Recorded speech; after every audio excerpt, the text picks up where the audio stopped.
Choosing a home resort is the biggest decision you'll have to make when buying DVC. There's more to it than just finding the cheapest contract that you can. So why does home resort matter? Your home resort determines where you can book from 11 months to 7 months before travel. Certain DVC rooms are so limited and popular, they're difficult to book all year round. For instance, Boardwalk standard view rooms, Animal Kingdom value and club level rooms, and Bay Lake Towered standard view rooms can be very difficult to book all year. So if you want the best chance to book those rooms, you really need to own a contract there. If you like to travel at the busiest times of year for DVC, you really need that home resort priority if you want the lowest cost rooms, or sometimes to even get a room at all. The busiest times of year for DVC bookings are any major holiday, Run Disney events, which include the Marathon the first week of January, the Princess Half Marathon the last week of February, the Springtime Run the first week of April, and the Wine and Dine Half Marathon the first week of November. There's also a phenomenon called Fall Frenzy, where it's just very difficult to book DVC rooms the entire fall season because the rooms are lower cost and the weather is getting cooler and there's a lot of special events. So if you like to travel during any of those times of year, you really need to carefully consider your home resort so that you can get the rooms that you want. Also, your maintenance fees are based on your home resort. So over time, if you own a lot of points, those differences in dues can add up. For instance, if you own 100 points at Animal Kingdom Lodge, your 2022 maintenance fees will be about $824. If you own 100 points at Vero Beach, though, your 2022 maintenance fees will cost you $1,194. So you see, over time, that's going to really add up. The best advice when choosing a home resort is buy where you want to stay. And you don't have to just choose one. You can have more than one resort. Many owners have more than one home resort. We have more than one home resort. We own at the Boardwalk and at Animal Kingdom Lodge. And if you have more than one home resort, if they're all in the same use year, you can combine the points to be used at the 7-month mark. There are some other things that you need to consider when evaluating home resorts. First is the point charts. You can download the current point charts for all the resorts on the DVC website. And some resorts are just more expensive than others. Like for instance, the Grand Floridian and Riviera have a much higher point per night cost than the Boardwalk. And so that might factor into your decision because you would need more points to stay a week at Riviera than to stay a week at the Boardwalk. The expiration date of the resort is very important too. There are 6 resorts that expire in 2042, and the newest resort, Riviera, expires in 2070. Now, you might not want a contract that goes all the way out to 2070, and so one that ends in 2042 or somewhere in between might be the best choice for you. Another thing to consider is the location of the resort. What is it close to? Is it close to the parks? Is it close to Disney Springs? Can you walk to any of the parks? These things are important because you want to consider how much time you're going to spend in transportation on your vacation. So that's something you want to consider too. Now, this one is intangible and very personal, but do you like the vibe or the aesthetic of the resort? The resorts are all very different, and one of them might just feel more comfortable and more at home to you. And so that should factor into your decision making as well. How much do you love the resort? And I strongly recommend you go visit a resort before you decide to buy there. You don't have to stay there, but you should at least go and visit. You can go and hang out and eat at the restaurants and check out the activities and just really soak up the atmosphere of the resort and see if you like it before you decide to buy there. It's amazing how different a place can feel in person versus in videos or in pictures. So I'm going to briefly go over the resorts and point out some of the things you might want to be aware of when you're considering owning a contract there. I'll also tell you the current direct price from Disney per point and the 2022 maintenance fees. I'll start with the Walt Disney World resorts. First, one of our home resorts, Animal Kingdom Lodge. Animal Kingdom Lodge is made up of 2 different resort buildings, Jambo House and Kidani Village, but they're treated as one resort, but your deed will say one or the other. For instance, both of our Animal Kingdom contracts are for Kidani. One of the main reasons why people love to own an Animal Kingdom Lodge is for these Savanna view rooms. There's really nothing like it. I can't think of another hotel in America that has a Savanna view like this with giraffes and zebras outside your window. And the Savanna view rooms can be very popular and they can book up fast at certain times of year. So if this really appeals to you, you really should consider owning here. Now, transportation at this resort is not the best. It's just buses everywhere. The resort is 2 different buildings, and the facilities in the 2 buildings are shared. For instance, most of the restaurants are over in Jambo House. So if you're staying in Kidani, you can go freely between the 2 buildings. You can walk, but it's not the nicest walking path, but there is a free shuttle bus between the 2 buildings. Kidani also, interestingly, has a parking garage under the building. And so that's a really interesting perk because you can park your car there in the summer and it keeps your car cool. So I really love that. Animal Kingdom Lodge is pretty far from Magic Kingdom and Disney Springs, but it's really close to the other parks. It's very close to Animal Kingdom Park, but it's also pretty close to Epcot and Hollywood Studios. So the transportation times really aren't that bad, except to Magic Kingdom and Disney Springs. Jambo House is also a regular Disney hotel. The 5th floor is DVC only at Jambo House. There are a very small number of club level rooms on the 6th floor, and there's also a category at Jambo House called value rooms. Now these rooms are very limited, but they are the least expensive rooms in DVC, and so there's a lot of demand for these rooms, and if you want to book these rooms, you really need to own here. That's one of the reasons why we own here, because these rooms are so hard to get. Now Kidani doesn't have its own quick service restaurant other than the outdoor pool bar, so you need to go over to Jambo House if you want to eat at the quick service. They have grab and go drinks in the shop. You can get your resort mugs refilled in the gift shop at Kidani, so you don't have to go all the way over to Jambo to do that. But Sanaa is the only restaurant over in the Kidani building. Now the Kidani 1-bedrooms have 2 full baths, and the 2-bedrooms have 3 full baths, so that's a really nice feature of Kidani. The only other resort that has this feature in the 1 and 2 bedrooms is Bay Lake Tower. So if that's important to you, you really want to consider owning an Animal Kingdom Lodge or Bay Lake Tower to have the best chance at those rooms. It's not particularly hard to book at Animal Kingdom Lodge at the 7-month mark, except for certain categories like the value rooms, the club level rooms,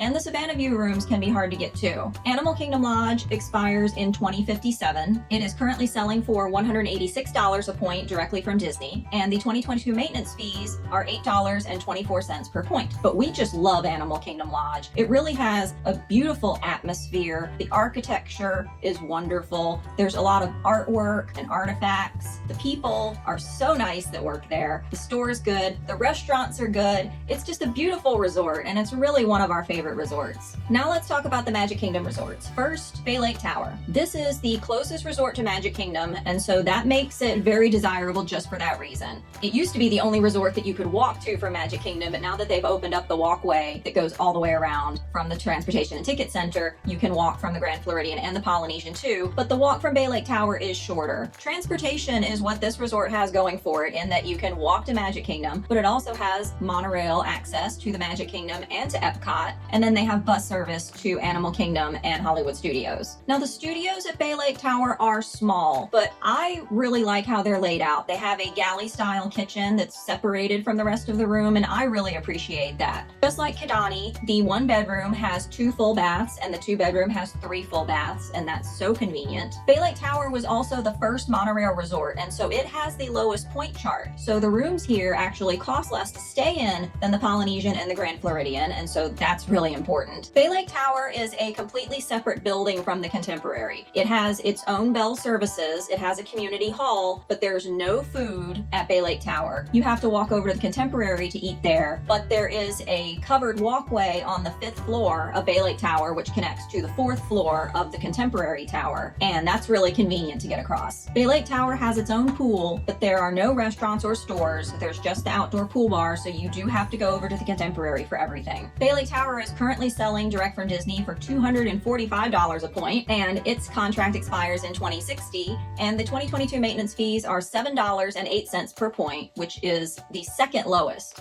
And now the Grand Floridian. The Grand Floridian is actually the smallest DVC resort at Disney World, and so it's the most competitive to get rooms there. Now they are in the process of adding a new building to this resort. They're converting one of the hotel buildings, Big Pine Key, into a DVC building that's going to have a whole new room type called Resort Studios, and it's going to be about 200 of these new rooms. They won't have a kitchenette though. They're going to have 2 queen beds, but no kitchenette. The original DVC building at the Grand Floridian is a separate building. It has its own services. It has front desk services and bell services, but there's no food service in the Grand Floridian building. There is a covered walkway over to the main building where you can access all of their services. Now, since this is the smallest DVC building, it's very hard to get 1 and 2 bedrooms at the 7-month mark. So if you really want 1 and 2 bedrooms here, you really need to own here. There are a lot of transportation options at this resort. You can now walk over to the Magic Kingdom with the new walkway that also connects up to the Polynesian. You can take the monorail to the Magic Kingdom and to Epcot. There is also boat service from the resort to Magic Kingdom, and they have bus service to Hollywood Studios and Animal Kingdom. If you like golf, it's right across the street from the Palm, Magnolia, and Oak Trail golf courses. This is not an inexpensive resort. It has the highest point charts of any Disney World resort. The Grand Floridian is currently not for sale from Disney right now because they're in the process of adding this new building, so they paused sales. But before sales were paused, it was selling at $255 a point direct from Disney, which is the most expensive. The deed expires in 2064, and its dues are only $7.01 per point, which actually makes it the lowest dues of any DVC property. And right next door to the Grand Floridian, we have the Polynesian. The Polynesian is 3 separate buildings. They are the Tokelau, Moria, and Pago Pago longhouses. They each have their own lobby,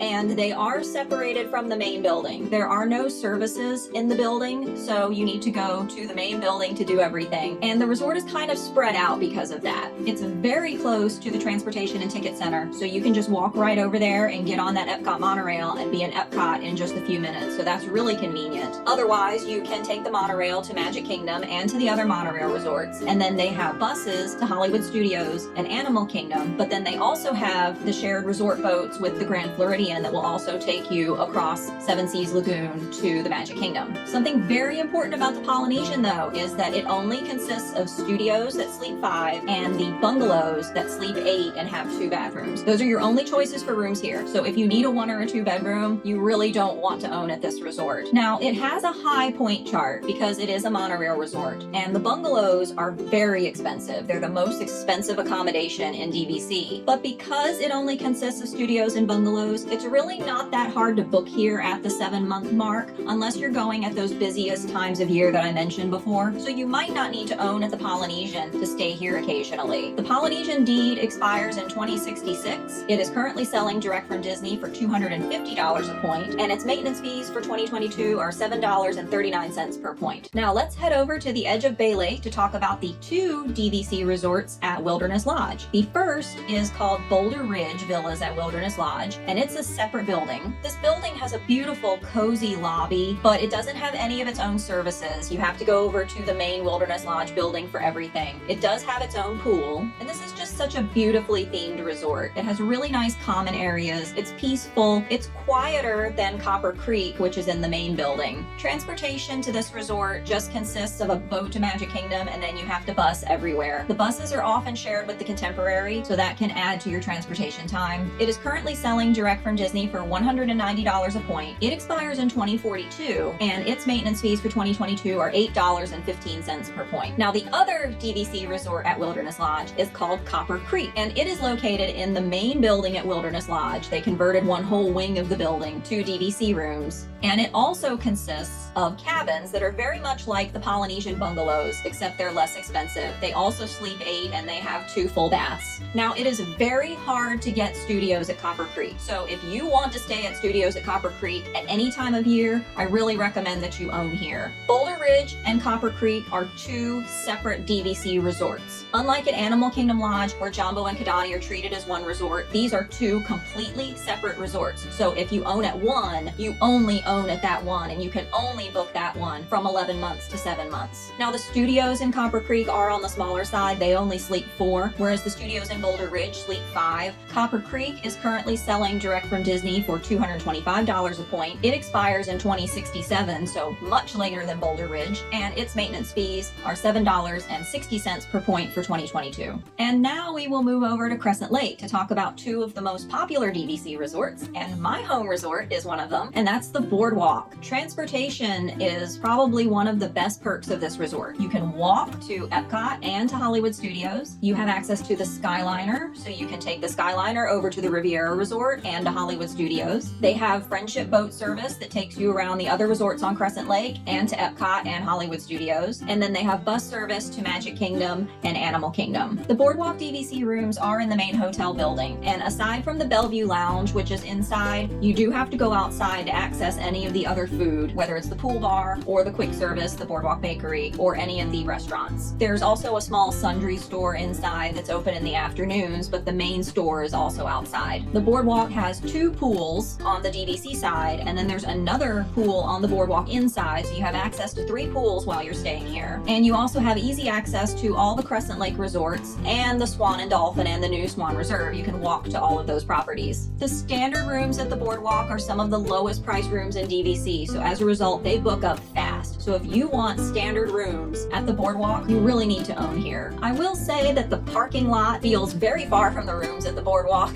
and that really sets it apart from some of the other DVC resorts in that respect. Boardwalk is currently being sold direct by Disney for $210 a point. It expires in 2042, and the current maintenance fees are $8.08 per point, which puts it sort of in the middle of the pack. Now, the other DVC resort on the opposite side of Crescent Lake is the Beach Club. Beach Club is famous for its Stormalong Bay pool area, but it also has another pool in the DVC section. The Beach Club DVC building is a separate building, and it has no services in it except for a small reception area, but it has some really nice common areas. It has this nice little room that has a pool table in it. One of the negatives of the Beach Club DVC building, though, is that the views are really not good. So if the view is important to you, I don't recommend Beach Club, but it is very close to Epcot. You can also walk to Hollywood Studios from here. It's very close to the Skyliner station, and it also has Friendship boat service that goes to Epcot and Hollywood Studios. It also has bus service to Magic Kingdom and Animal Kingdom. The Beach Club building is connected to the Yacht Club building, so you can also use all of their facilities over there too. Beach Club is a very popular resort, and it can be hard to book here, especially if you want to book at the race weekends or during Food and Wine or pretty much any Epcot festival pretty much all year. If you want to stay at Beach Club, it's best that you own here. It's currently being sold for $245 a point by Disney. It expires in 2042, and its maintenance fees are currently $7.53 per point. Old Key West. Old Key West was actually the first DVC resort. It was originally called the Disney Vacation Club Resort. It's more separated from the parks than the other resorts, and they're all separate buildings. They're sort of like condos, and so parking is really easy at this resort because you can just park in front of your building. But because it's so spread out, there is an internal bus service that will take you to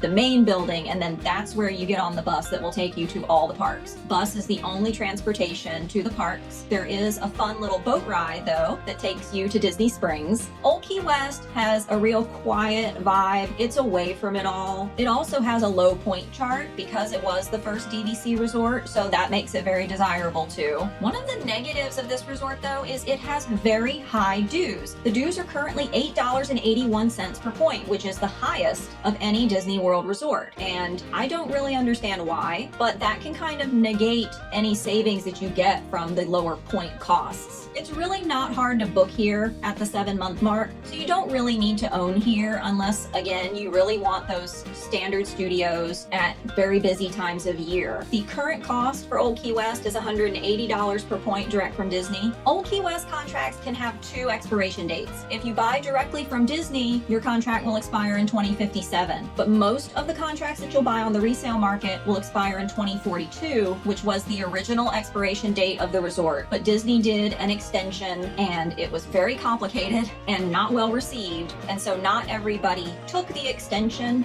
So most of the contracts that you see on the resale market are still going to have that 2042 expiration date, so you just need to be aware of that when you're buying. And as I mentioned, it has the highest dues of any Disney World resort at $8.81 per point. And very close to Old Key West, we have the largest DVC resort by far, Saratoga Springs. Now, Saratoga Springs is a lot like Old Key West. It's a whole bunch of separate buildings, sort of like condos, and there's also an internal bus service that will take you to the main building where you get on the bus to all the other resorts, and then there's a walking path and also a boat to Disney Springs. Saratoga Springs also consists of an area called the Treehouse Villas, and these are little separate vacation homes that sleep 9 and have 2 full baths. It's attached to the Lake Buena Vista Golf Course, and the clubhouse is right at the resort, so if you love golf, this is the most convenient resort for golfing. This resort is not hard to book at all because it is so large and it isn't close to a park, so it really doesn't fill up. So you don't need to own here to stay here, but people own here because it's sort of the best bang for your buck for contract length, contract price per point, and dues. So many people own contracts here and just use their points to stay at other resorts at the 7-month mark. It's currently $180 a point directly from Disney. Disney. It expires in 2054, and its current maintenance fees are only $7.33 per point, which makes it the third lowest dues. And finally, for the Walt Disney World resorts, we have the Riviera, which is the newest resort. It only opened in December of 2019. They are currently actively selling it, so you can usually get the best deal on it buying direct because they're always offering promos. Something important to note here are the resale restrictions, which means that if you own a contract here direct from Disney, if you sell it, the buyer can only use those points at the Riviera. And that's unlike all the other resorts, whereas if you buy those resorts resale, you can use them at every resort except the Riviera and anything built later. The Riviera Resort is only a DVC resort. There isn't a cash hotel side. It's all in one building, so it has a nice compact feel, and parking is easy. Transportation, it has Skyliner service to Epcot and to Hollywood Studios, and buses to the other parks.